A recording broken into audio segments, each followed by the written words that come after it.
多個參選團隊遞交政綱。咁較早之前嚟遞交直選政綱嘅係由現任議員陳美儀所率領嘅創新改革聯盟。咁而現任議員何潤生亦都喺同日下午率領龐大嘅參選陣容去到公職局遞交政綱同埋參選名單。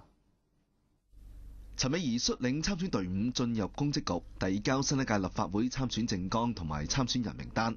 陳美儀表示，今次參選政綱涉及社會福利、青年發展以及醫療改革等議題，針對政府提出嘅多元化發展嘅理念，同時對競選團隊做咗相關嘅調整。今次咧，我哋係揾咗中小企嘅代表咧嚟到去加入，因為澳門咧90%嘅咧都係中小企嘅。我哋係希望澳門有一個更多元化嘅發展，令到我哋啲年輕人咧有更多嘅多元化嘅就業機會。如果淨係博彩業嘅，大家都唔使讀大學啦。同日交出政綱同埋參選名單嘅，仲有群力促進會派出包括現任議員何潤生在內嘅11人龐大參選團。何潤生表示，除咗持續關注民生議題，更加會推動高官問責制。高官問責制嗰方面呢，我覺得喺我哋嘅市民心目中呢，依然呢係有一個嘅好大嘅改善嘅空間。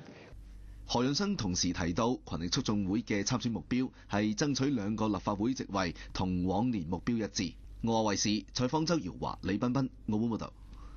琴日同心協進會超越行動以及社會民主陣線亦都遞交咗直選政綱。咁同心協進會嘅現任立法會議員關翠杏就話，長期俾人抹黑，壓力好大，希望所有參選人可以團結一致，創造公平嘅選舉環境。嚟到遞交直選政綱嘅團體，仲有同心協進會。現屆議員關翠杏帶領一班人馬提交政綱，話今年嘅政綱核心圍繞澳人安居樂業、以民為本等等。不過亦都借住提交政綱嘅機會，對抹黑嘅事件進行講解，話已經採取法律行動，今年年底將會開庭審理。社會嘅不斷出現嘅抹黑同埋攻擊，呢個係有組織，而又係刻意做嘅。咁其實喺一段咁長嘅時間嚟呢，對於同心甚至係我自己個人嘅聲譽呢，係受咗好大嘅影響。而超越行動一共有4個人參選，第一參選人係高岸峰，第二參選人係賴文輝。佢哋話超越行動嘅優勢係後生，而政綱主要圍繞高官問責、居住同埋公平工作機會等方面。社會民主陣線方面一共有8個人參選，第一參選人係李萬洲，第二參選人係保釣聯盟副會長伍錫耀。